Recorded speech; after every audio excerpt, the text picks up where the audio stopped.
turning cold, and climate change. Why global warming has plummeted on our people's priority list. Do you remember your first snowfall? Kiwis watching in wonder, seeing the white stuff for the very first time. Hey, polar bears, not drowning, they're biting. And Republican presidential candidate Rick Perry declares his doubts about global warming. That's up next. Yes, our climate's changed. They've been changing for ever since the Earth was formed.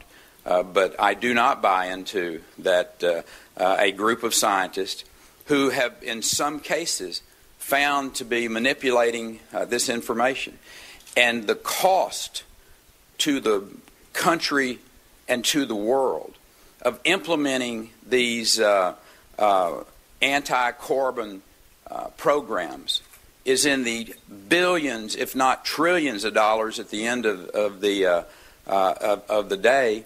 And I don't think, from my perspective, that I want America to be engaged in spending that much money on still a scientific theory that has not been proven. Republican presidential hopeful, Governor of Texas, Rick Perry, declaring his doubts about global warming. Now, can you imagine any politician, any, voicing that kind of skepticism a few years ago? Fact is, people are looking at climate change in a brand new way. Fewer Canadians are worried about the environment. New poll reveals it's dropped in this country from 3rd spot to 9th on the list of Canadian priority issues. For more, we turn to Tom Harris, International Climate Science Coalition. Hey, Tom. Hey, Charles. All right, let's throw the Governor Perry bit at you. Sure. Do you think if someone had run for president, say almost 4 years ago by the name of John McCain, what if John McCain had voiced the same skepticism about climate change? John McCain didn't fare too well with Obama, but would he not have been completely wiped out had he said about 4 years ago what Rick Perry was saying this week? Yes, he would have been. And in fact, John McCain unfortunately succumbed to that pressure and joined with Obama to say that we were causing a climate crisis. Just look at the icicles falling behind me, he said in New Hampshire. So, John McCain couldn't really do it. He went too far in the Obama direction, but certainly Governor Perry is doing what a lot of Americans want, and the polls are showing that. We discussed last time how 69% of Americans now believe scientists have, at least to some extent, falsified the data to prove global warming. So he certainly while he's being attacked by the media, I think he's going to appeal to a lot of Americans. Here's the integrity question. Do you think that based on where the polling is now, that people are ready to think of the climate change theory as a theory, or at least man-made climate change? People are very open to the idea that that is a theory that is not all it's cracked up to be, and people who used to be seen, even yourself included, as crackpots for going against all of that. Yeah. Do you think that people now have room to be much more honest, to say, you know what, I don't know. It's That's a theory, we're looking at it, but it's not the gospel. Is the new talk and the new polling, both in the United States and Canada, allowing public people, politicians, to be a little more honest about this?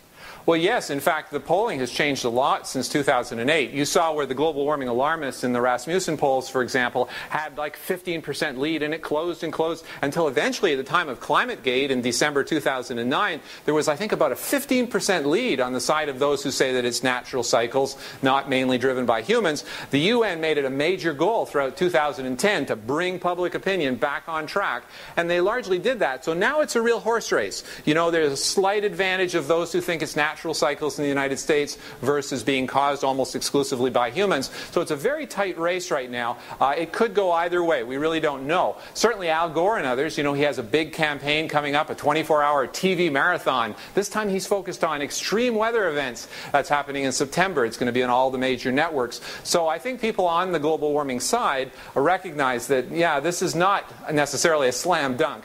They are in danger of losing, and that's why they went after Governor Perry. They know that if the science of the issue is questioned, they will lose. Because ultimately, if we're not causing dangerous global warming, then all the economic arguments or political arguments about whether it's fair if China goes first, those things are all secondary. And so that's why the environmental extremists have been so rough on Perry. They don't want him to do that under any conditions. All right, let's bring it home. Let's bring it home to Canada. when does our own Environment Minister, Peter Kent, good guy, smart guy, when does Peter Kent get the green light to be as skeptical as Governor Perry? Well, he'll get that green light when 75% of Canadians are shown via reputable polls that they simply do not believe that humans are the major cause of climate change. I think that the government has to set the stage so that that can happen. And the way to do that, and the way that we're encouraging through the International Climate Science Coalition, is for the government to convene open hearings the public can see, and the media, the government, and bring in scientists from both sides of the debate and let them testify openly. And what the public will see and what the media and government will see is that this is a highly uncertain field. The idea that we know that we're causing dangerous climate change, that's a hoax. And when people realize that, then environment in general will fall down, which is unfortunate, but the global warming debate will just go off the radar screen. Harper then would be able to get out of Kyoto. But they have to set the stage first. And that's how they do it, in my opinion. Well, Tom, you're telling me that if real scientists, sunlight, out in the open, are allowed to express themselves and the cameras are on them, people will understand that this whole thing about decided science, every real scientist is on the same page, that urban myth will be laid to waste. Yes, exactly. And I think the appeal must be for people to look at the evidence and think about it themselves. Not just take the authority of the scientists, but expect the scientists to actually present the data. Show where the temperature's gone. Show where solar cycles have gone. Show where CO2 has gone. And I think people are smart enough to make up their own mind that at the very least, this is highly immature science, certainly not worth dedicating billions of dollars to. Tom, thanks for offering us some very intelligent carbon, as you always do.